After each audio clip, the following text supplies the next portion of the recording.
Bonjour et bienvenue Bandeko Balandi. Bazora toujours Libaku ya Kolanda Biso, Nanzela émission na Biso, ya politique, to culturel, to religieux, to itali santé, lelo to elisusu na dossier o eza sérieux, dossier ezo pesa ba famille pasi, eza la côté ya ndeko na biso Rossi Mukendi, eza la côté ya ndeko na biso Préveni Tokis, eza la côté ya ndeko na biso Major Karine, eza dossier moko vraiment très sérieux o ezo pesa pasi, lelo to elisusu o bomonaki semaine passée to yaki moye elekezalaki te parce que moko ya bazuzi azalaki maladi bandeko ba maître baboyaki balobi jamais dossier wana ekosama boye po oyo azalaki zuzu azangaki yenda ayebaki makambo ebele penza malgré oyo aremplaçaki ayebi te faut koexplike parce que soki moko akoti na likambo wana il faut akende nango ntina suka yango baboyaki lelo tozongeli makambo bongo tokoya kotala makambo nini ekoleka kala mingi te tozokota po tolanda meloko ezo ya pasi penza oyo nazobeta sete sikoyo biso bajournaliste tokomi victime ya enlèvement oyo ezosala pasi moninga na biso moko na nzela kaka na Kitambo magasin ntango asilisi tournage kombo na ye oyo bomonaki asalaki émission na ndeko na biso Israël Mutombo kombo na ye Lydie Malou Odia journaliste ya moko ya chaîne na biso ya Dosta TV azaki enlevé vendredi après tournage kaka ana na ville azui catch to ya ris moko ya nini ya Kitambo magasin kokende kokoma na Kitambo magasin akomaki kutu ba enlevaki ye ba beti ye aki pasi bake kobwaki tina aéroport ya Kinshasa eza pasi penza pe mawa nde tozoloba boye aza na hôpital tokotanga kombo ya hôpital te tozobanga lisusu boke kolande kuna bo enlever lisusu na kati ya hôpital to boyebisa baminganga babetekisi nini po atika soki boza na likambo moko songolo to mpakala boluka le concerné biso tozana mpona kopesa bino kaka bainformation ezoleka na mboka tozalaka mpona parti politique moko songolo pakala te ke bo enlevaka biso bomonisaka biso mpasi mwana mwasi bo enlever bobeti ye azo sokola te pendant 3 jours abetami azolia te eza pasi tokota nani totala lelo dossier lelo ndenge kozala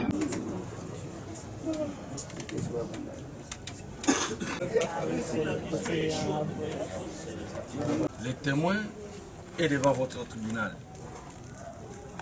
Le témoin doit répondre aux questions qui lui sont posées. Raison pour laquelle elle est là, c'est pour éclairer votre tribunal. Nous ne trouvons pas d'inconvénient, Monsieur le Président, sur les questions données. Si on a la réponse à donner, qu'on ne la donne pas. Le procès public. Nous avons l'intérêt, comme nous l'avons si bien dit, de connaître la vérité. Et la vérité, Monsieur le Président, vous allez la tirer des partis, du concours de toutes les parties, Monsieur le Président. Ce qui est dangereux, Monsieur le Président, c'est de faire un procès d'intention. Remettez l'affaire au 27. Monsieur le Président, nous sommes là depuis combien de temps? Pas moins de 2 heures du temps. Les questions tournent autour des choses, Monsieur le Président, qui n'avancent pas le procès. On vous demande pourquoi tel n'a pas été déféré devant votre tribunal. On vous dit, est-ce qu'il ne s'agit pas de l'évasion des détenus? On vous demande de citer les noms du général qui a mis à la disposition, à qui le général qui a demandé au commissaire supérieur adjoint de mettre à la disposition du PD adjoint, Kilouba, Monsieur le Président, les 3 suspects. Mais, parce que ce sont des petites préoccupations. Passons à l'essentiel, Monsieur le Président. Nous rappelons à votre tribunal que votre tribunal est appelé à user des principes qui guident l'instruction, Monsieur le Président, juridictionnelle. Nous la... est en train... Une question Ça, c'est une question. Je pense que le tribunal... Posez la question. Non, non. Il y a d'abord une question qui avait été posée par le collectif. À cette question, il n'y a pas eu de réponse. Quand bien même que le ministère public a dit que les réponses se trouvent dans les dossiers, je pense que la logique voudra c'est qu'il nous... lui, comme il a les dossiers, c'est lui qui instruit, il pouvait carrément nous donner le nom, au lieu de nous dire que la réponse se trouve dans les dossiers. Mais c'est une question. Cette question avait été adressée aux témoins. Et jusqu'à ce stade, nous réitérons la question. Mais nous avions voulu, en tout cas s'il vous plaît, Monsieur le Président, poser un problème d'ordre méthodologique. Parce que, vous savez, c'est depuis plusieurs années, nous avons des doyens ici qui ont plusieurs années dans l'exercice de cette profession. Nous savons quand même comment est-ce que les débats se déroulent. Monsieur le Président, une question. Si aujourd'hui, nous sommes en train de tourner autour d'une seule prévention des violations des consignes, et que jusqu'à ce jour, nous n'avons jamais instruit, votre tribunal n'a jamais instruit sur la deuxième prévention. Si vous terminez l'audition de tous les 11 témoins sur la violation des consignes, après leur déposition, vous direz, le tribunal vous remercie et vous demande d'aller vaquer à vos obligations. Après, nous revenons sur l'instruction de la deuxième prévention. Vous allez encore les réciter pour qu'ils viennent déposer, parce que tous ces témoins, chacun en ce qui les concerne, doit déposer sur des questions précises. Et sur les 11 témoins, il y a ceux qui répondront uniquement sur la violation des consignes, il y a ceux qui répondront uniquement sur le meurtre, et il y a ceux qui répondront sur les deux préventions. Si aujourd'hui le tribunal nous amène sur une seule prévention, jusque-là, autour duquel nous sommes en train de tourner, violation des consignes, alors qu'il aurait mieux fallu que nous puissions instruire, le tribunal puisse nous amener à instruire les deux préventions, et après les deux préventions, on invite les témoins, les questions sont dirigées à l'égard des témoins selon leur part de participation, selon leur participation. Ou sœur supérieure adjoint Karine, quand elle termine, vous lui direz, le tribunal vous remercie, elle est le président. C'est question méthodologique. Ce n'est pas pour la première fois que j'ai comparé devant votre tribunal, je connais comment est-ce que les débats ont toujours été menés. Cette fois-là, on est un peu perdu. Nous proposons, il n'est pas encore tard. C'est le seul témoin qui jusque-là a encore comparu. Moi, je propose. C'est en tout cas la proposition du collectif de la partie civile. Nous proposons que l'on puisse instruire la deuxième prévention. Comme elle comparait encore, on peut lui demander, parce que c'est une prévention, peut-être l'instruction avec le parti, ça ne nous prendra pas des heures.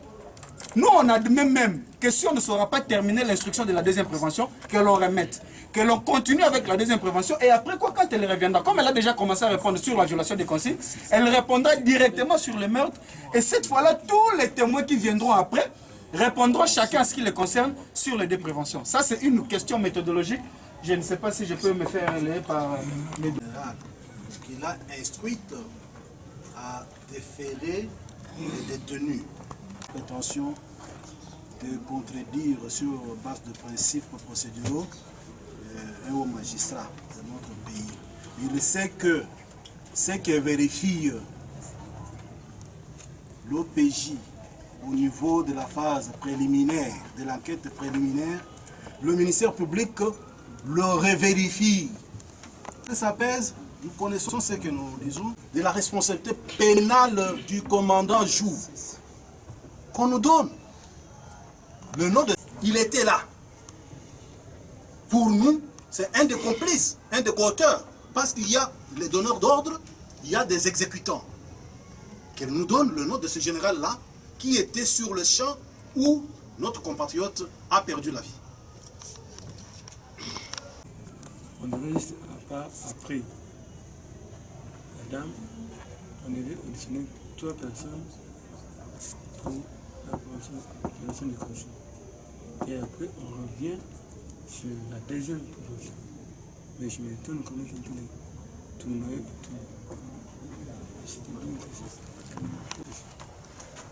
Quel est le nom du général qui était sur le lieu de fait, sur le terrain où notre compatriote Rossi Mukendi a perdu la vie, qui lui aurait donné l'ordre de déférer les 3 détenus à la charge de Kilouba?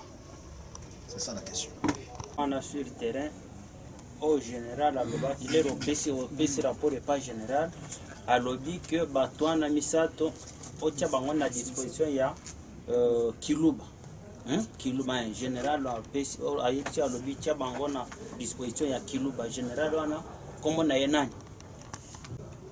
Commissaire provincial na bezakisa ba fonction na ye azalaki na tournée azui information que non na terminus ya ça ne va pas bobulu moko ezali kuna il paraît mutu moko soki akufi kuna et le commissaire provincial est venu pour s'enquérir na situation.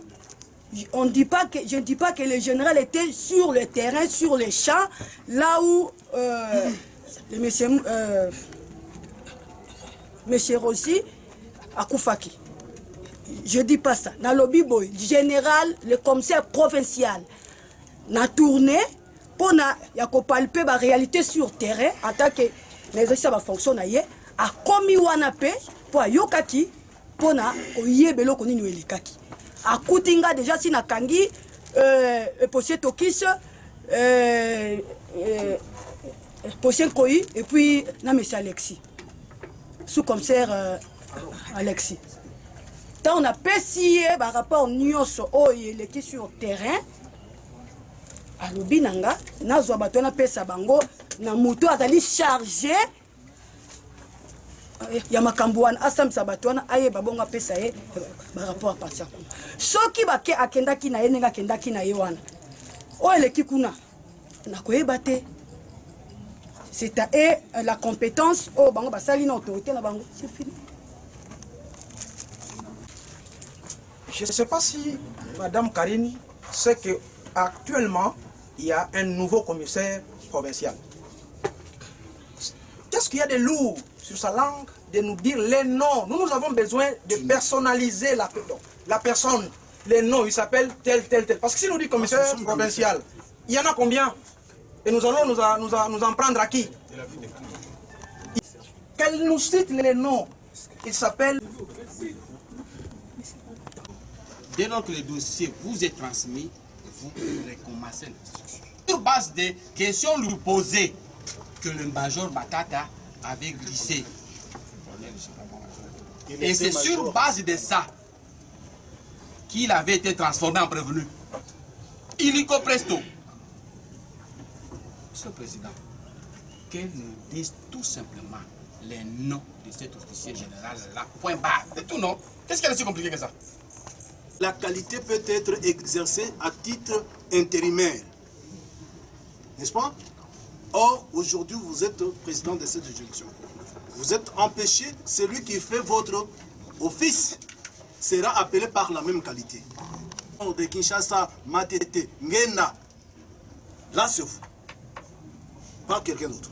Nous avons besoin que nous disent le nom de ce général-là. Monsieur le Président, éviter ce qui... Je suis obligé de répondre. Kaka o bango balingi na loba ou soit je réponds na tribunal. Nazo ko répondre o bango balingi kaka na loba soit nazo ko répondre na tribunal. Comment oyebi bien oyebi te? Comme ça professeur il y a ville et moi le commandant escadron mobile de Moamba. Et la relation dans la carte ezali, la relation à Moussala. Donc ceux qui n'ont pas c'est le commissaire au professeur ville de Kinshasa. C'est ça la réponse, mais... Non, mais nous voulons répondre à ça. Attendez. Non, c'est ça. Attendez, monsieur le Président. Le tribunal dit que telle partie a répondu et le tribunal va tirer les conséquences des droits. C'est une décision, monsieur le Président. Monsieur le Président, ne venez pas sur la même question. sur la même question, Le tribunal a bien dit il va tirer. nous avons une question par rapport à cela, monsieur le Président. Les témoins. Il n'y a pas de conséquences à tirer envers monsieur le Président. Nous voulons juste avoir la lumière. Votre honneur, nous sommes devant votre tribunal, ministère public, et nous posons des questions, c'est pour avoir de l'éclaircissement qui peuvent nous aider à avancer et à trouver des solutions fiable. Nous devons éviter, Monsieur le Président, vous devez éviter, votre tribunal doit éviter, d'arriver peut-être à condamner les innocents. C'est pourquoi nous sommes à la recherche de la vérité. Puisque même ceux qui comparaissent, c'est pourquoi la loi dit ils sont présumés innocents. L'enquête continue de votre tribunal, Monsieur le Président. Voilà pourquoi nous revenons sur la question. Sur le terrain, il y a eu un inspecteur provincial. De quelle ville? On ignore. Comment il s'appelle, Monsieur le Président? Il était adjoint, il était ceci. C'est mieux de dire les témoins qui comparaient devant vous, qui déposent devant vous. Il a dit qu'il connaît la personne. Vous-même, vous avez posé la question. Tu refuses de dire le nom, ou bien tu acceptes, ou bien tu ne veux pas. Votre honneur, c'est très simple. Si j'ai traité avec la personne, nous sommes devant votre tribunal. Je connais quand même le nom. Je peux dire que j'ai traité avec telle personne. Mais dans le cas sous examen, Monsieur le Président, vous voyez que le témoin connaît très bien le grade, connaît très bien les fonctions, mais il ne veut pas vous dire le nom. C'est une manière de nous laisser, nous, dans le noir. Votre honneur, si la question est posée, c'est parce qu'il y aura d'autres questions qui vont suivre. Puisque tu connais bien les grades, puisque tu connais bien les fonctions, donc tu connais aussi le nom, Monsieur le Président. C'est ainsi, nous, le collectif, nous demandons que le nom soit étalé et on pourra poser d'autres questions sur ça. La même question. En matière pénale, où on peut l'avoir par tous les moyens. La question peut être idiote, mais celui qui la pose n'est pas idiot. C'est pour cela, nous, Madame Karine a tout dit ici, elle connaît le général, le commissaire provincial, elle sait qu'elle a parlé avec tel commissaire provincial, mais c'est ce tel commissaire provincial-là, dont elle connaît le nom, qu'elle a le devoir de déclamer devant votre tribunal. C'est simple. Parce que nous savons pourquoi nous posons cette question. Tel que nous sommes là avant de venir, nous nous réunissons. Nous avons besoin d'atteindre un objectif. Parce qu'il ne faudrait pas que la Constitution, à son article 17, soit violée. Qu'on nous amène des noms suspects ici pour les charger ou les décharger et que le procès soit une promenade de santé pour certains. Non. Il faut que cette affaire de Rossi soit un dossier judiciaire sérieux. Et c'est pour cela que nous voulons, au nom de ce sérieux-là, que Madame Karine, par souci de vérité, parce qu'on peut l'inculper maintenant de sa récalcitrance. On peut l'inculper. Et le ministère public peut requérir contre elle pour récalcitrance. Donc nous voulons simplement qu'elle donne le nom de ce commissaire provincial. C'est simple. Parce qu'elle connaît, elle dit c'était le commissaire spécial, le commissaire provincial. Le commissaire provincial m'a dit de les déférer au commissaire supérieur adjoint Kilouba. Pourquoi elle connaît Kilouba sans connaître son général? La partie civile pour l'infraction de violation des consignes. On vient de vous poser question de précision, Monsieur le Président. De savoir si on peut instruire et la violation des consignes et meurtre, Monsieur le Président. Au jour d'aujourd'hui, vous êtes en train d'instruire sur la prévention des violations des consignes. L'infraction à caractère militaire, Monsieur le Président. Qui a été préjudicié pour la violation des consignes, Monsieur le Président? Est-ce qu'on peut avoir des parties civiles pour des violations des consignes? J'ai dit non. J'ai dit non, Monsieur le Président. Quand nous sommes en train, Monsieur le Président, de défendre un prévenu, qui, Monsieur le Président, à l'audience est passée, Monsieur le Président, on peut parfois vous dire que non, nous sommes partis au procès, oui. Mais à l'audience est passée, la partie civile avait épuisé des questions. Et quand j'ai voulu poser des questions, Monsieur le Président, c'est moi qui vous avais demandé, que comme j'ai 17 questions, Et nous sommes déjà 16 heures, si je ne m'abuse pas, c'était 16 heures passées de 5 minutes. Je disais, je ne suis pas en mesure de poser les 17 questions aujourd'hui. Mais depuis que nous sommes arrivés ici, Monsieur le Président, on vous pose des questions. À la ville-province de Kinshasa, nous avons combien de commissaires provinciaux, Monsieur le Président? Même ma fille qui étudie au lycée Kabamba, Monsieur le Président, si vous lui posez question de précision, connaissez-vous le nom du commissaire provincial de Kinshasa, Monsieur le Président? Il peut vous dire. Il peut vous dire. Nous n'avons pas plusieurs commissaires provinciaux, Monsieur le Président. Et ça n'existe pas, Monsieur le Président. Au moins que dans le monde des ténèbres, ça n'existe pas plusieurs commissaires provinciaux, mais on peut avoir un avec ses adjoints, Monsieur le Président. On peut avoir un avec ses adjoints. Et quand on parle du commissaire provincial, Monsieur le Président, on ne peut pas avoir plusieurs commissaires provinciaux. Monsieur le Président, c'est l'essentiel. C'est l'essentiel, Monsieur le Président. C'est le commissaire supérieur que vous avez appelé, commissaire supérieur adjoint, Monsieur le Président. Et savoir à quel moment qu'il avait donné consigne pour prévenir Dokis. Sous question. Au moment où il a donné consigne, le prévenu Dokis était à quelle position? Consigne un peu ça qui na tongo et après tant que commis na Suisse Molo après avoir sa intervention sikanyoso on na Suisse Molo consigne na pesa ki wana kemuta kitate ba on a tika ki na jeep bazaki na pesa ba consigne kemuta kitate batikala bakenge la jeep nde alinga tukona ngonga wana tokisa zakiwa lero pesa ke consigne wana tokisa zakiwa azaki na jeep. Même question prévenue, Monsieur le Président, c'est juste en train de les confronter les deux mêmes. Il y en a yo zakiwa na suseti molo na kitaki eja iwaji kazaki tia pone kipo ba avancer na apispo conseiller bien ba tikali utika okinga chip zaki deja abi bino ekipo butikali utika okinga oyokaki na yokaki utika okinga chip. Maître, le prévenu vous dit aussitôt arrivé il avait abandonné la carrosserie de la Jeep et la consigne l'avait trouvé sur la terre. Le commissaire supérieur adjoint vous dit, Monsieur le Président, que quand je suis là, aussitôt arrivé, j'avais donné le consigne de ne pas quitter la carrosserie de la voiture. Voilà, c'est pour vous dire que j'avais compris et j'avais entendu la réponse à Monsieur le Président. Deuxième question, Monsieur le Président.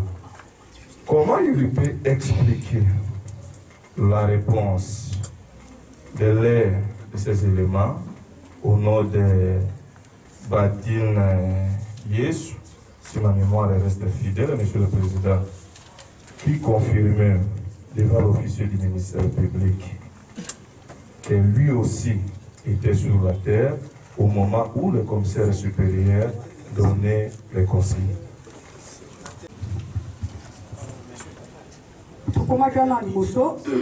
Excusez-moi. Tout le monde a quitté.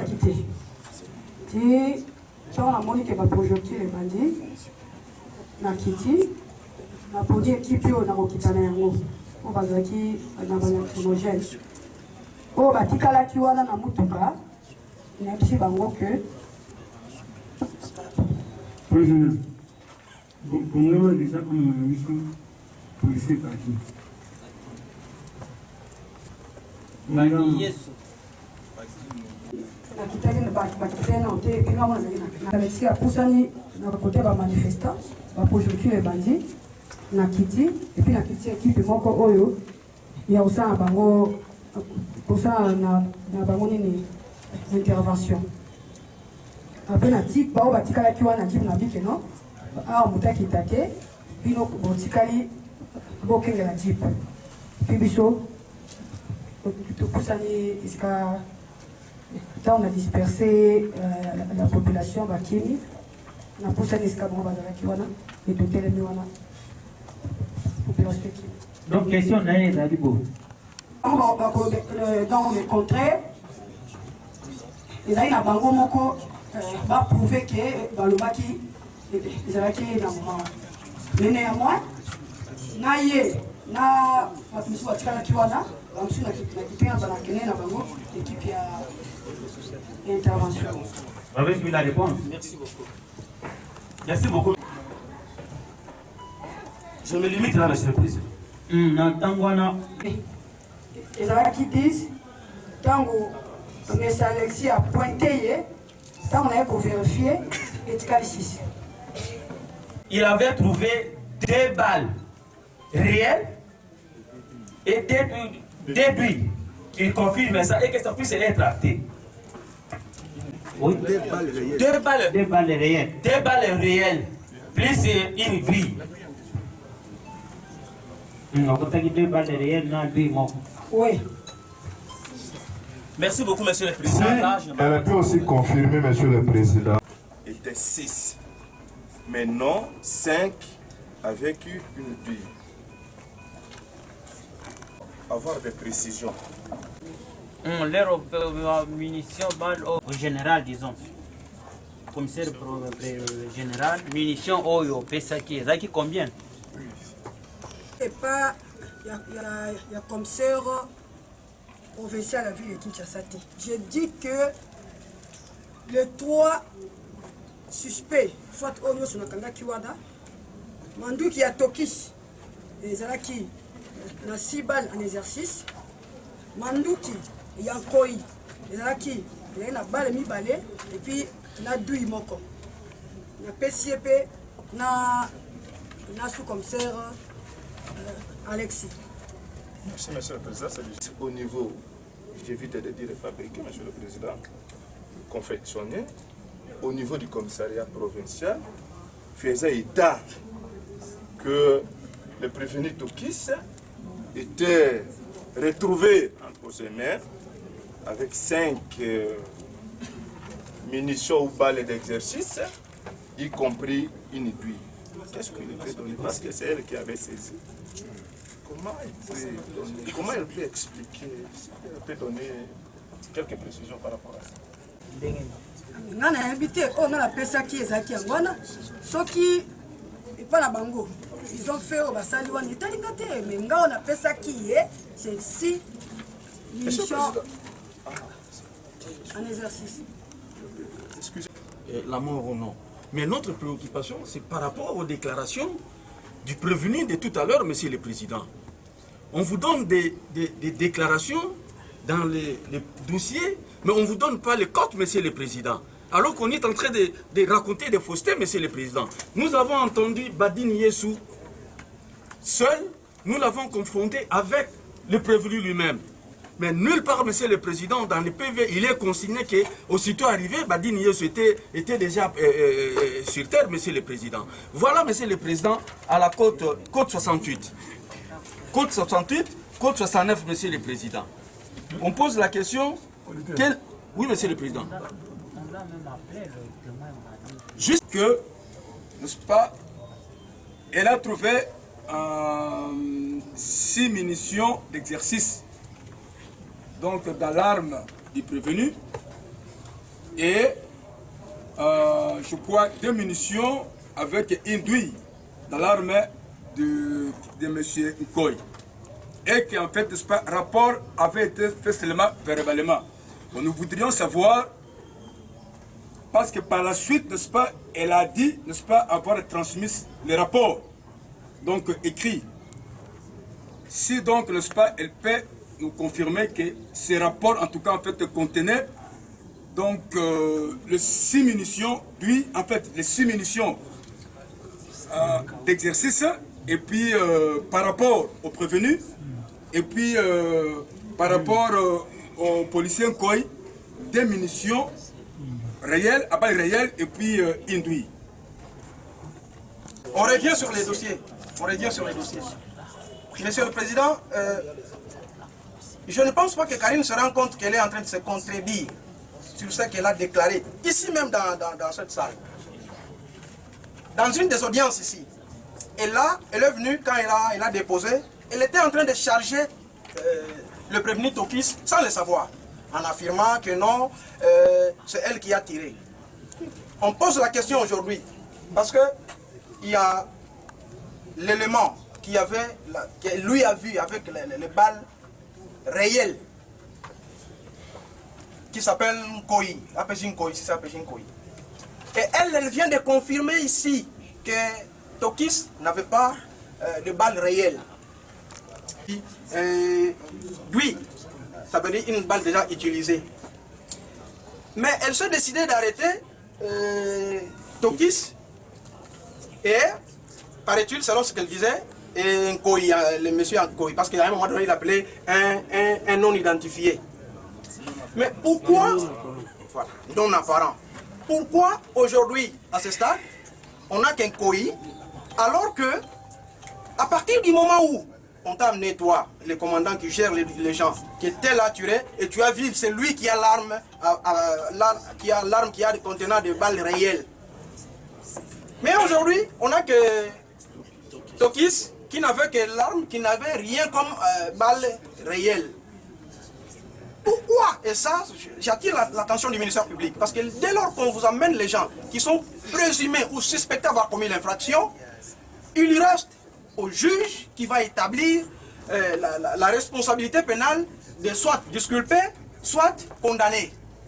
Pourquoi aujourd'hui on n'a que Tokis comme prévenu et Nkoi et je ne sais pas moi l'autre là si c'est qui, ils sont partis on ne sait pas où. Et il y a un qui comparait aujourd'hui comme témoin, Nkoi, alors qu'il était parmi les accusés. Et elle-même a confirmé dans ses déclarations ce jour-là que Koyom tobeti arme parce que nini à lokoti tui et elle est quand même formée. Elle est censée savoir que cette arme venait de tirer. Plus souvent c'est chaud. Pourquoi je confirme ma question? Elle comme prévenue et un Koi qu'elle-même a vu porter. Si elle peut nous répondre déjà à cette question. Peut-être vous poser question à tribunal de poser. Oui. Koi.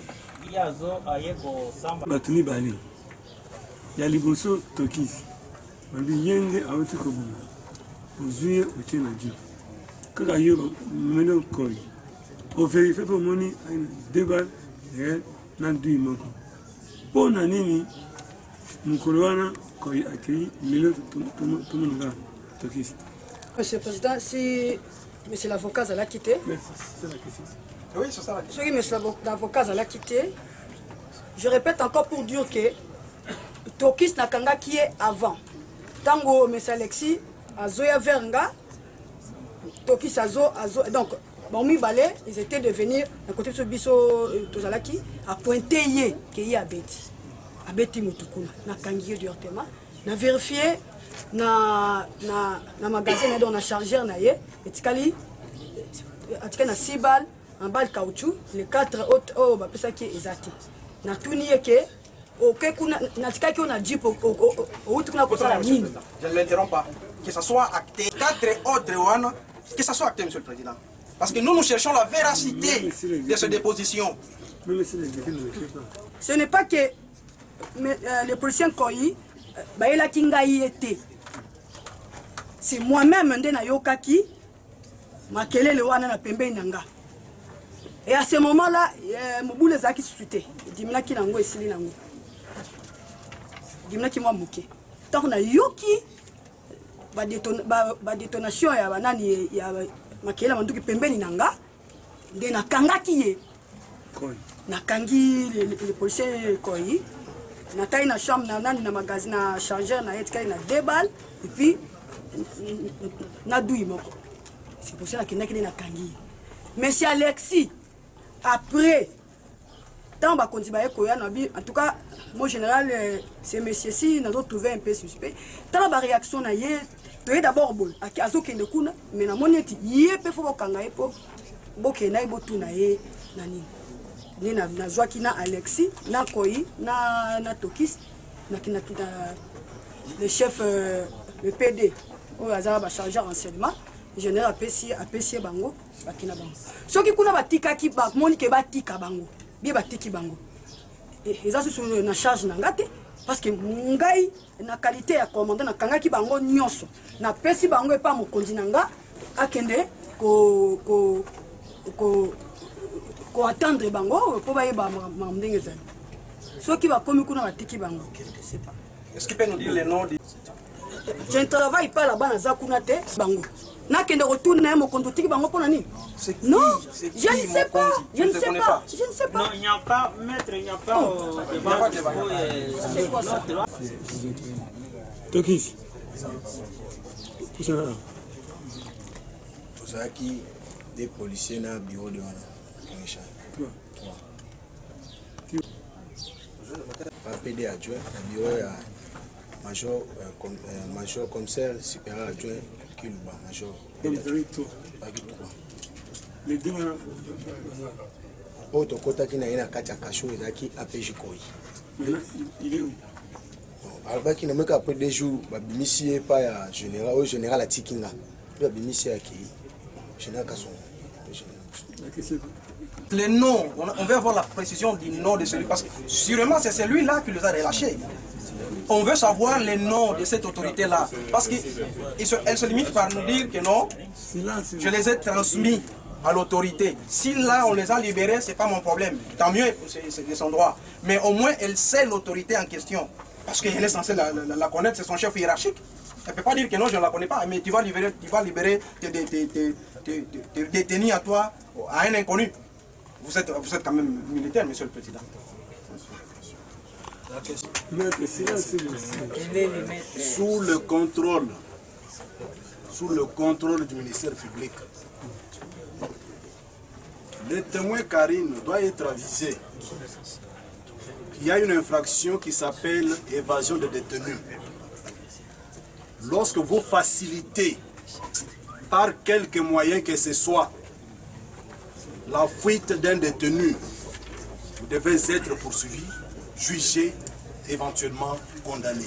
Par quel acte elle a transmis?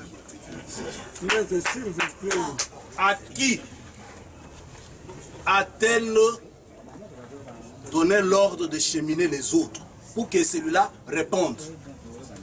Est-ce par écrit, par un rapport écrit, pour que l'on sache s'il y a évasion de détenus, si elle n'a pas facilité. Et nous n'allons pas nous laisser faire. C'est une question. C'est une question. Par quel moyen elle a transmis? Verbal. Quand on a kangi Tokis avant, quand et après, on a eu Alexis. Je vous ai dit que, et je vous dis encore que le chef et renseignement adjoint Ayakina général, le général n'a pas si na général dans ba fait nuance, le général a pas si ordre na PD, donc le service de renseignement adjoint n'a pas si bateau. Toki salobi que ti ba longwa ki wana ba kendaki ti na nani na na UPT verbal. Mais s'il vous plaît, monsieur le capitaine, monsieur le président, na Moussala, na 4 opérations, na 4 mettez de l'ordre sur les champs. Yo lingi ke na fa donc mabanga na komaka français. Non, je ne parle pas. Non, s'il vous plaît, monsieur le président. S'il vous plaît, monsieur le président. S'il vous plaît, monsieur le président.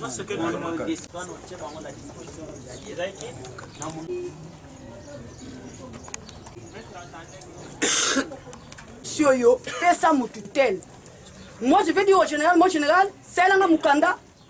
Non, mais après, quand on a zongi bureau nanga, na sali par rapport nanga circonstancié, na sali yango. Na pesa on a pas conduit tout n'engale kaki. C'est-à-dire sur place, batouana Bato oyoto tina français na ipekin non na zoka mbie français ba droit tete. Et deuxièmement, général, général Baza Ebele, elle doit nous dire le nom du général. Quand même, c'est une policière, hein? Major. Nous avons eu la petite grâce d'évoluer dans le... Mais on n'accède pas à ce grade-là n'importe qui. Il faut une formation pour quitter le grade des officiers subalternes pour aller à l'échelon des officiers supérieurs. il doit y avoir une formation. À l'exception des magistrats, médecins. Dire comment ça s'est passé, le nom. Parce que, vous savez, même sur le champ de bataille, elle doit nous dire à qui elle a remis les détenus pour donner à quel autre général. Le nom, elle doit connaître. Parce qu'elle ne peut pas donner à Kabengela, m'appeler bon, un certain général Benga. Moi, je ne suis pas général. C'est cela le problème. Général Nani, comme il y a général Nani. Maître, c'est ça la question? Oui. Fier na général T. Tant que général a yé sur terrain, tant on a pêché fait l'équipe sur terrain, on a présenté policier Tokis, Koi et les sous-antennes. Général Lobby, Zouango Pesa Bango et pas PD adjoint, le major Kilouba. Et dans le parquet militaire, on était avec lui, à la confrontation. Maître, satisfait? De toute façon, là, ce n'est pas... Non, nous gérons, s'il vous plaît. Nous gérons tout. Vraiment. Je pense que nous avons affaire à une policière. Nous, il nous est permis d'appeler les galons de policiers sous l'appellation militaire. Elle n'est pas permise d'appeler commissaire général ou général adjoint général. Parce qu'elle doit savoir faire la distinction entre les galons militaires et les galons de la police. Elle est censée le connaître. Et deuxièmement, il doit nous dire le nom de celui qu'il appelle général là. Est-ce que c'est un général de l'armée? Maître, il y a ceci. Maître, attendez. C'est ça l'observation.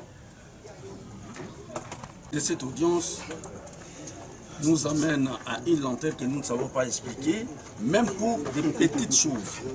Monsieur le Président, tous nous avons lu les dossiers. Tous nous suivons le débat. Monsieur le Président, la question relative à la comparution des Koy, ça c'est une question à poser à la renseignante ou au témoin. Ça c'est le ministère public, Monsieur le Président, qui saisit votre tribunal. C'est le ministère public par la décision de renvoi, Monsieur le Président. Quand les témoins faisaient les dépositions, il a dit que aussitôt que les commissaires, dans un premier temps, il a même oublié de dire le commissaire provincial, il a dit le commissaire général, il a rectifié, il a dit le commissaire provincial. Est arrivé, il lui a fait les rapports. Après les rapports, cette autorité lui a instruit, le général, le commissaire provincial lui a instruit de remettre ces personnes entre les mains du PD adjoint. Il a cité même le nom de commissaire supérieur adjoint Kilouba. Monsieur le Président, nous pouvons tourner autour des choses aussi claires que ça, Monsieur le Président. C'est une petite observation. Il y a beaucoup de témoins. Monsieur le Président.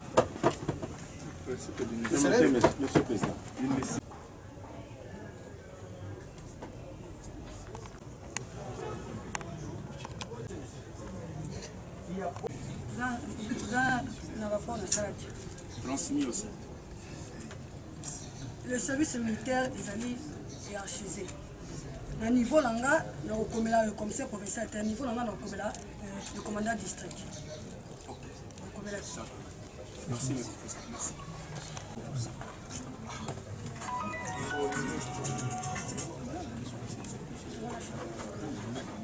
Merci.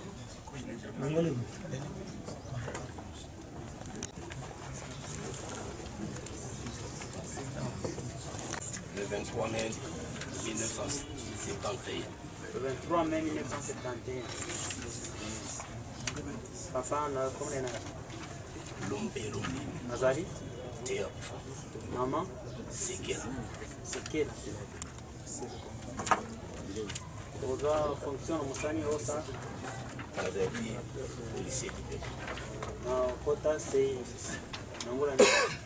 naza na centre babenganga kutu boya nazolonga centre okota na mosala la police na mbula nini depuis 2006 seini naza na depuis 2006 tozalaki na depuis 2006 da oza na unité naza na dema naza na dema demande kima oui kima élection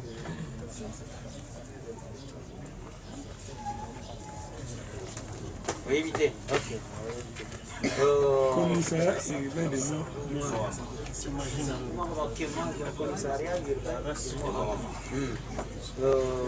oui APG Uganda 40 Zana Mwasi naza na mwasi Kone na Mira Itumba bana bon bana 6 grade de levier dani APG vous en envoyez matriculé non oui combien 11 971 11 235 037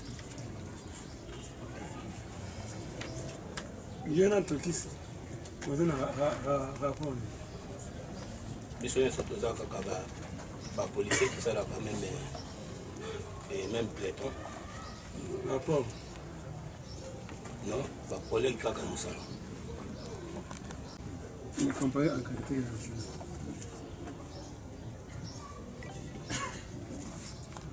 nous lisons l'article 247 du code judiciaire et militaire. Il stipule ceci, quelle que soit la nature de l'infraction dont la juridiction militaire est saisie, les témoins prêtent le serment suivant. Je jure de dire la vérité, toute la vérité et rien que la vérité. Donc, le tribunal les a dit qu'on entendre les témoins. On la vérité. Je jure de dire la vérité, toute la vérité, rien que la vérité. Je le jure. Je le jure, je le jure. Ok, tribunal. Consigne o ya pesa kitingi maloba wa yebisa kibino. Lera pesa kiango yo ozalaki deja. Ozalaki na mutuka ou bien ozalaki sika mususu. Andi nazolanda lera pesa ki consigne wana yo ozalaki wapi? ozalaki na mutuka Ozalaki na mutuka. Ozalaki na nani? ozalaki eske biso nyonso Prévenir ezalaki commissaire alobaki nini? mutuka te bino bokotikala na mutuka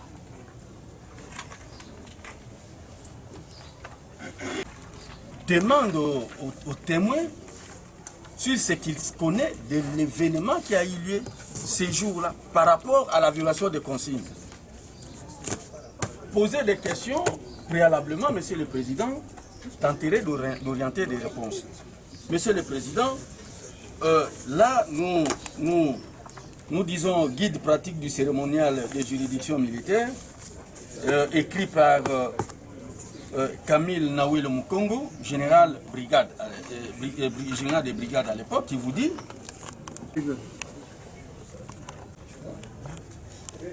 est-ce que on peut ça tribunal tant bolonga na matete lemba nini elekaki? Merci, Monsieur le Président. Tant que Tolongo na matete, et vers Lemba. Tant que Ngaba matete lemba. Quand Tolongo na Lemba et na matete, dès tout qui vers Lemba. Et c'est quand on voulait banda ko salama na Lemba. Tant qu'on m'a Lemba. On comprend les questions bien. Matete na rompe ngaba. Tukende matete et mon boulot ezalaki kuna mais bamoni ka présence na biso bato nyonso bapanzani desi manango komona makozi pa ya kokoma wana esi batindi biso tomati so na jipe wana tozalaka na jipe tozongi na tongo jipe babi biso okende na lemba jipe emendi biso direction ya lemba pole wana esika mokulu ezalaki esili puis tant tokomi na lemba nde minute moke ntango mabange ezobetama tusa nde baya kolakisa biso baye koya na ndeko oyo tokisi epai ya ndeko moko azalaki wana tenue civile aye na ekopresente epai ya major tozo akomonaka aye kopresente pa major ndeko oyo tokaiso abeti ya ipare abeti masasi. Avant bolongo ngaba mokonzi apesi bino consigne yake tokoki koutilize mikolo wana baarme bani mikolo to mokolo wana tozalaki na consigne oyo eutaki banda na mikolo keno tokoki koutilize baarme réel te tozalaki bapesaki biso baarme banini bamunition bapesaki biso bamunition ya nini oyo ya caoutchouc nde tobanda kosala nango consigne tozalaki nango yango wana etant tokomi na matete mokonzi ayebisi biso ke bino etikala ata toke wapi bokita na se te bino bozala toujours likolo mpona kogarde jupe c'est pour cela tokomai na nini na lemba te tosalaki tisala tokitaki tokomaki wana na lemba nde esika makambo ekenda kosalamela wana à partir ya renfort yo mpe ozwaki munition encartouche ya munition ya caoutchouc 10 biso oyo tozalaki ka 10 bino nyonso kombo oyo moyani ndenge banda kodote biso ezalaki ka 10 nani adotaki bino eza chef plateau na biso kabete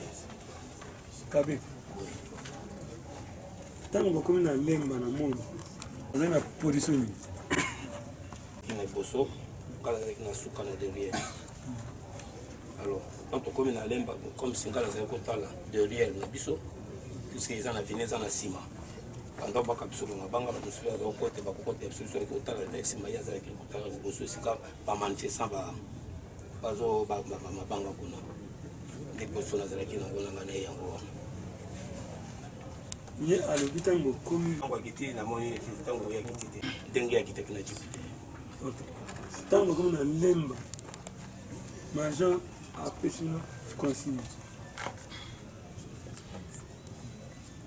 biso totika togarde toujours jipe mpo te bataki bamanifesta babinga biso te togarde jipe mpona kotalela bamabanga mosusu ezalaki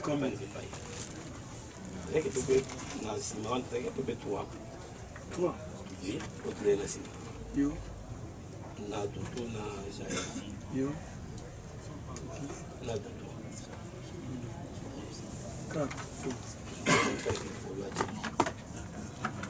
est-ce que confirmer tokis atiki bino akiti place mbula ezali na koki koconfirme bino ngo ndenge nini namonaki ntango akiti te naye komona kaka ntango bazoya na ye ebokanga polisi oyo toza ofandaki na position nini toza na meme tozotala nde totala boye nga nazotala na face idi azotala vers bamanifestant nga naotala derrière après ye oui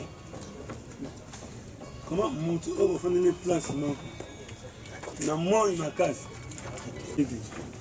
tendance ya makelele donc toza komibatela otali mpe esika oyo ezali ndenge ndeko akitaki nayebi te eloko ndenge akitelaki namoni mpe te nga nazalaki kotala nsima na banga nakobatela jipe naotala mpe pete baboya obete biso mabanga mosu na nsima distraction ezali okoyeba pete moto alongo esika ozali wana donc biso tozalaki na kati ya makelele tozokobanga oyo koto azobanga na ndenge nayo ozobanga toza likolo ya jipe donc lokola na visaki miso nanga na veni wana mabanga ezoya na nsima tozotala bato bazobanga mabanga ezotala mabanga na bandako télévision po ezali bandako eza boye tozobanga peut-être bato okobela bino miso eza na nsima ngai eza bandako ndeka nsima et d'ailleurs na tactique militaire c'est comme que opération nga naakanga ye akanga nga kana mimi nazomibatela natala mpe ye est-ce que vous croyez ça nga na bandeko contrôler te puisque aza na d'abord aza chef epa na nga d'abord À quel moment yo au monde qui Tokis a déplacé? À quel moment yo au monde qui Tokis a déplacé?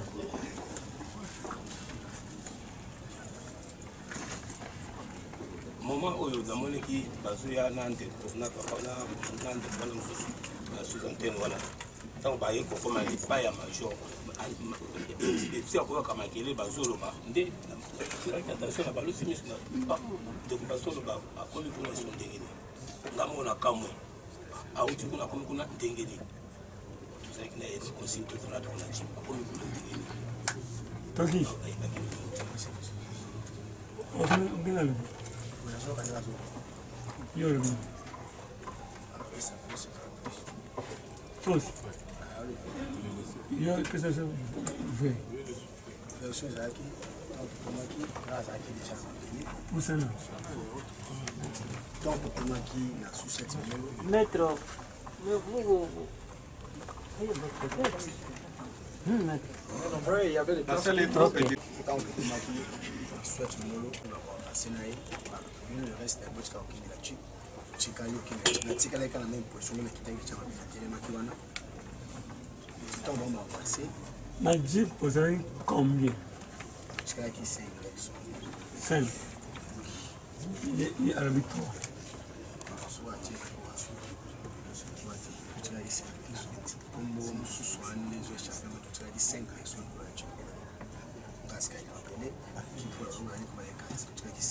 Madi, il a le 5.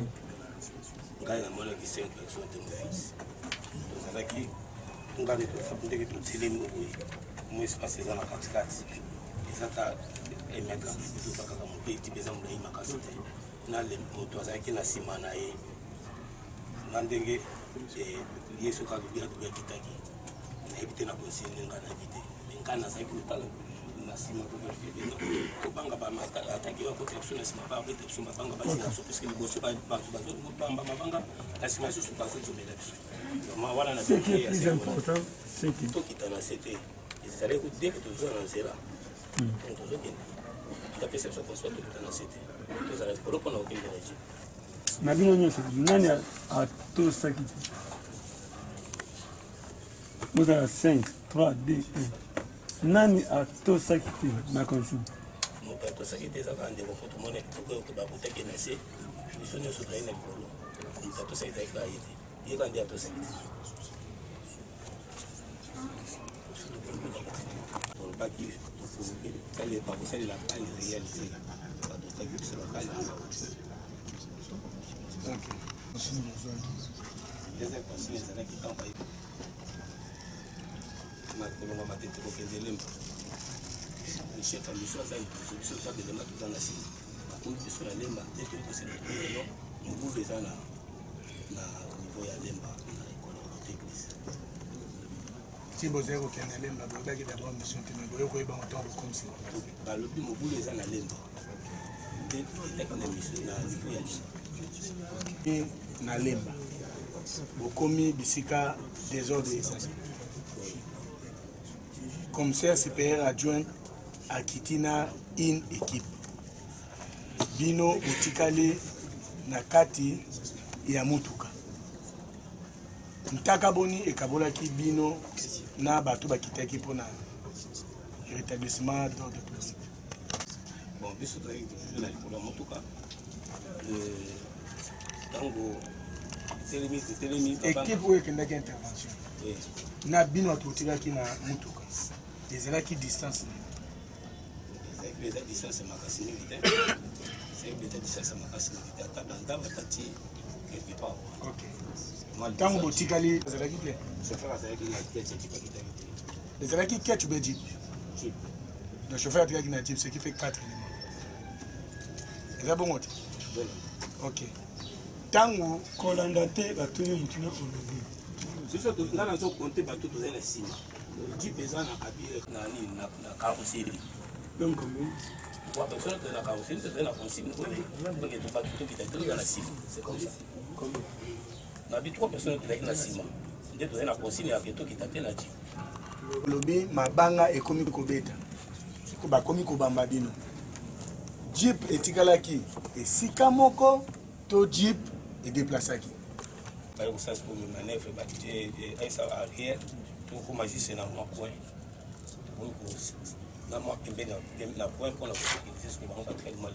Maintenant, desika Jeep ezalaki ndenge nini? Jeep ezalaki kotala mutu nango côté ba manifestant baza to carrosserie nde ezalaki kotala côté ba manifestant bazalaki pe bino position na bino par rapport na bisika ba manifestant bazalaki. Tala desika ba manifestant bazalaki. OK. Mais yo ozalaki yo mpandi oyo tokisi mpandi oyo. On suppose que tango désordre ezali na policier ou hasard formé pour le rétablissement d'ordre public ou le maintien d'ordre public. Faut azo ko veiller, hein, ko veiller bisikani peut-être les camouflements beaucoup qui kobimela. Au constater que ata na mwango nga mukete que moko auto salaki na ye. Oyo azaki censé yo zo sécuriser ye pas zo sécuriser yo, bozo sécuriser ne mutuka. Au constater que ata mukete que moto bozane pembe na zate. Ozonga sati kuma sima na isikanda kwenda juana na pembeni ya sima suicide na coin. Dès une minute mukete toujours constater que non pas jouer na ndeko pas présenter pas major que pour quand ndeko biso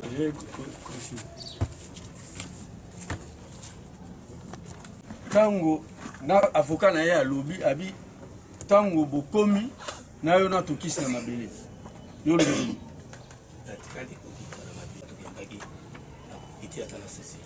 c'est que otosaki to obukaki consigne consigne ya nani ezalaki boni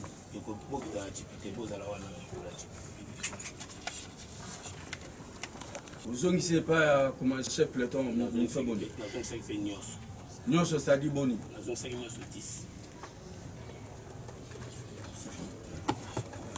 et déposer monsieur le président. On le fait tout de suite.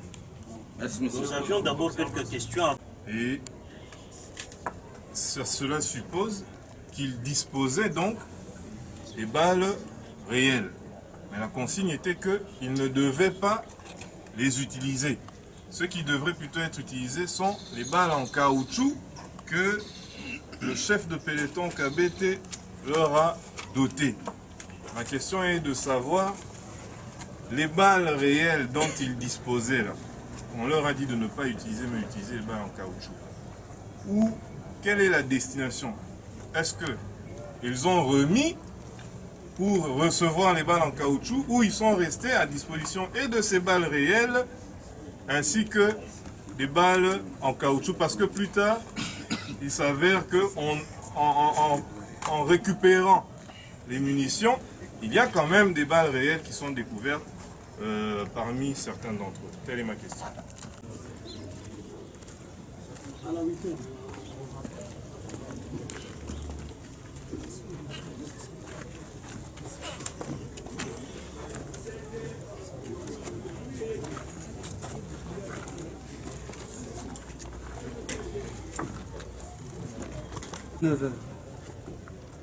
Attention mon candidat, attention Yaka, lundi, avant 9h.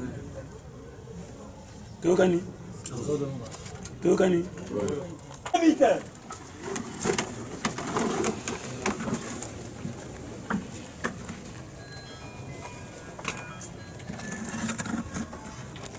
Non!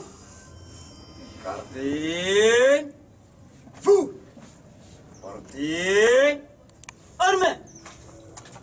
Imami!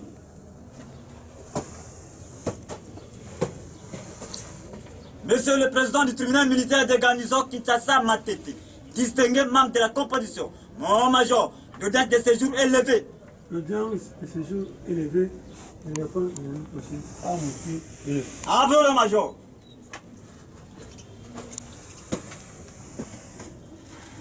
Armons, pied.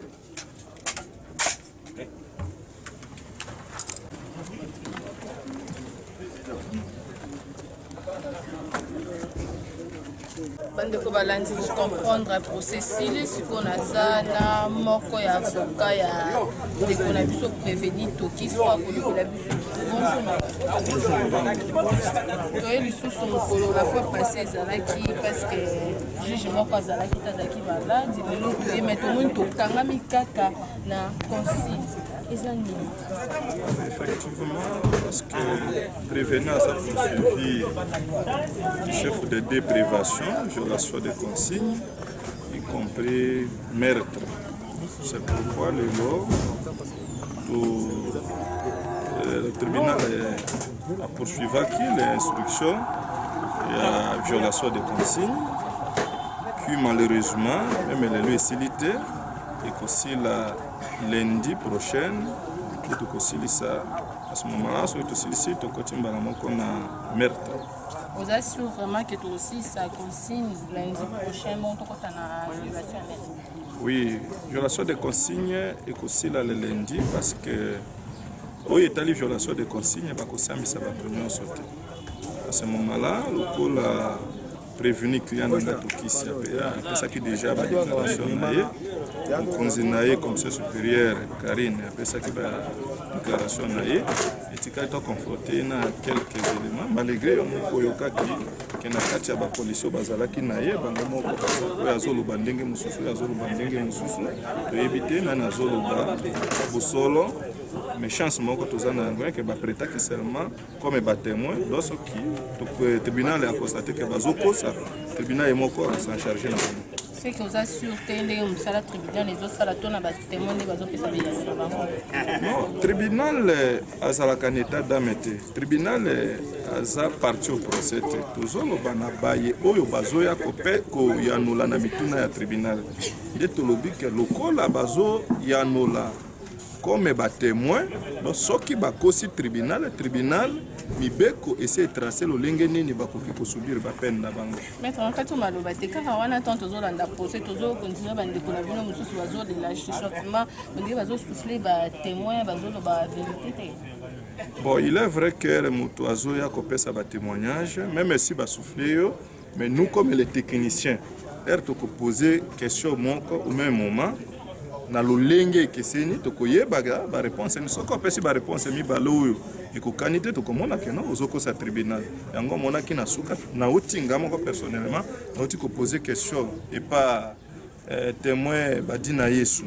Comment expliquer un jour à l'obika pesa qui consigne era koma ki na société molo mais yo zolo ba molo yo zolo ba ke non major apesa qui consigne avato koma na société molo. Vous comprendre que non, tu habites dans la zone basolo, dans la zone balokuta. Ou na koloba que non, même si ba souffler ba réponse, mais en face des techniciens, des droits que nous sommes, opposés à la contraire, ya koloba busolo, ou soit même si aux okos à tribunal à koyeba que non, aux okos, les conséquences c'est quoi? Bakokanga yo pona ba témoignage à lokuta. Un mot de la fin. Bon, na sepeli kaka ndenge bozoya ko couvrir ba audience, et toujours senga que, ou toujours pesa comme miano. Et les cas na solo peut ezala compléter nelo comme côté. Merci beaucoup maître. C'est moi qui vous remercie. Toza siko awa na maman a prévenu Tokis okoloba lobo moko bonjour maman. Bonjour. Maman tant que maman oboti mwana na azala coupable ou pas ndingo ya impression les années. Ndenge nazoya komona mwana na ngai penza ya liboso na makamu oyo vraiment nasa na pasi makasi nalalaka te nazonyoka mameme vraiment na makanisi eza vraiment na pasi makasi komona nde likambo eza na pepa ya mwana na ngai tozomona ozoya na bana ya prévenir na biso tobokolakisa mpona baraison de sécurité kobomba bana baza na bana mike de mineur mpona nini bozoya na bana na esika bozomona te ke bozopesa bana image moko ya bien te. Bon, soki bayebi ke nakeye esika papa na bango azali ezotungisa bango makasi po baza na besoin po papa na bango ameseni na bango makasi komona ye te bandeko balandi oyo sikoyo toye lisusu liboso ya maître oyo azali ya partie civile ya kondo ndeko na biso Rossi Chimanga omonaki mokolo wana tosolaki na maître mosusu lelo topusani pembeni ya doyen ye nde akoyeba komani.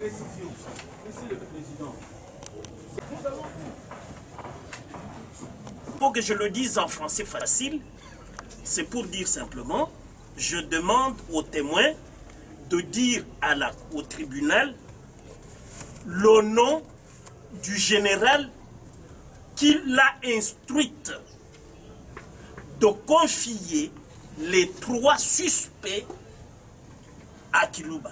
Voilà. C'est en français facile. Qui a instruit me remettre les... À l'autre aussi, c'est un commissaire supérieur. L'autre, Kilouba. Ah, au commissaire supérieur Kilouba. Voilà. Général Nine. Voilà, le baki qui est bateau, on a disposition à commissaire, commissaire supérieur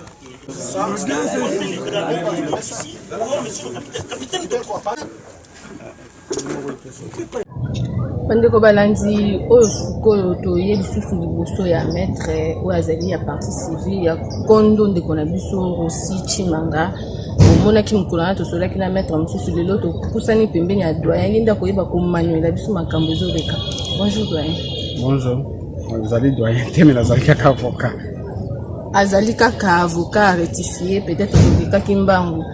Maître tomoni lelo bokangami na likambo ya consigne malgré ça bondimi mpe kaka te ndenge batémoin na bino bakopesa témoignage te en fait ezali batémoin na biso te batémoin na tribunal moto abengaki bango na bandi ke ozolanda procès oyo ndenge ezali kokende Major Karine ntango oyo batunaki ye motuna mokolo wana na audience le 13 consigne na ye akolobaki bapolisier oyo batikali bakengela mutuka apeselaki yango wapi azalaki na kati ya mutuka to na se po bolandaki prévenu ntango alobaki abiki ntango kaka jipe etelemi ye akiti na se donc Major Karine aye kopona bato 6 bapolisi bakeye na bango kosala opération wana bango batikali kobatela mutuka oyo aleki lelo badini Yesu wana alobiki consigne wana epesamaki depuis baza na matete bon omoni sikoyo mobulu wana bana na matete to na lembe sika likambo esalemaki consigne epesamaki wapi atela nsani ko tukomi okanisa mingi consigne yango petika yango ozala te consigne yango etika kozala pete kombo ya administrateur général petika kolobama te ye Major Karine ntango azosamba alobi ke na nsima ya mabilulu nyonso wana amonaki commandant Alexis azoya na policier Tokis comme quoi ye moto abetaki masasi nako bosa na kutuke liboso alobaki ke ye ayokaki masasi kaka nsima ntango amoni bazoya na Tokis comme ka Tokis bato abetaki masasi pete bon soit mais lelo mpe alobi ke ntango oyo bakangaki Tokis batali chargeur na ye ezalaki na munition 6 oyo Tokis alobi ezalaki dotation na ye bapesaki ye ça signifie que ye abetaki de masasi te n'est-ce pas? Mais nakolandisa masiko na maloba oyo ya badini Yesu aye kosamba awa yende en fait aye ko remettre nyonso en cause. Contradiction totale. Contradiction totale. Parce que siko to yebite entre ye na Major Karine na je bisa biso vérité. N'est-ce pas? Et puis Major Karine moko na kosamba na ye. Alobi ke tango oyo ye azui APJ Tokis azui nani oyo mususu abetaki masasi wana wana na ye commandant Alexis tango général Ekuya général lobina ye que atia bango à disposition ya nani ya PD adjoint major apesi komboni wa général ngo komona nani bide moko bolandi abo kopesa koma général général ngo azali mutu ya bomo ito akufa abo kopesa komona ye est-ce que tu dois yo comparaître devant tribunal na mutuna batuni parce que tuzoa wapo na kosembola makambo to eba nini lekaki ya solo mukolo wana tango yozo boma makambo ngolo bani bini moko bokanisa tango oyo likambo wana salemaki balobaki nini que policier abetaki masasi po Major Karine azaki na danger n'est-ce pas mais yemo ka lobati ka na danger pété n'importe par la police alobaka makambo so wana moni lokutana ngezalaka ata okoti ndenge ni suka yokanga yokaka sur ce que Kangayo, est-ce que lundi peut-être aussi ça peut toi comparaître la mer? Bon, ça dépend de la bisote. On a pas na retourna mituna. Ce qui tribunal a kenango lombango. Problème c'est tout ça. On a besoin prendre ngwanyo. Silo ba su kamera. To lingi to e ba solo ya likambo nyonso wana. Ezali ndenge nini. Et puis, pour Nabiso, Ezaka Ebande, nan to komi suka te. Merci beaucoup, merci. Bomoni bouti kolanda bandeko commentaire vraiment na makambo ezalaka mingi te parce que c'est aussi commentaire lisusu boyo ka bon lobio ba levaki André lobio ba levaki Julie lobio ba salaki beauté biso tozana ka pona kozwa information boki ba témoin na biso lelo to beti sete ba kangama ki mingi to ba maître to ba zuzi ba kangami na violation des consignes parce que zaki bongo makambi balé o ezaki kosalema na kati na ba témoin de bayaki na prévenir na biso toki cesali violation des consignes na maître ndenge ndeko na biso akufaki ce to sisi na violation des consignes to koti makambo etali liwa mais pona lelo to kangami depuis to zalaki atisiko to kangami ka na violation ba maître mususu ya ngambo mususu ba sepeli na bango te to baza satisfait te nde balobaka na français ngambo mususu pe o ya prévenir tokis ba sepeli pe penza te mais vous comprendre to kokuta na lundi pour ça on continue ce qui lundi to silisi ya violation de consigne wana to koti likambo mususu o ya mibale.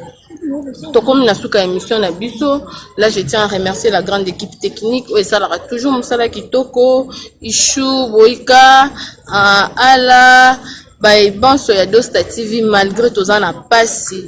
Ou toujours compatir, bandi qu'on a biso poto mbozo benga biso, Lydie Odia, Azaki enlevé, mais si qu'on t'a retrouvé car à l'élo, azan en hôpital, bozo compatir on a biso, ope yebite vous en informer que mon ko ya Dosta TV, Azalaki enlevé na kombo ya Lydie après car à tournage. Leva qui na kitambo magazine à 19h na pesi bande konanga mbote o basala toujours musala kitoko ya kolanda biso diaspora mobimba mami tusevu na la panne na Bruxelles na pesi mbote dadi mujinga na anticiper déjà bon anniversaire à toi ma chérie ba dostine nyonso bande ko nyonso Dosta TV mbote na bino merci to kutani bon balasima.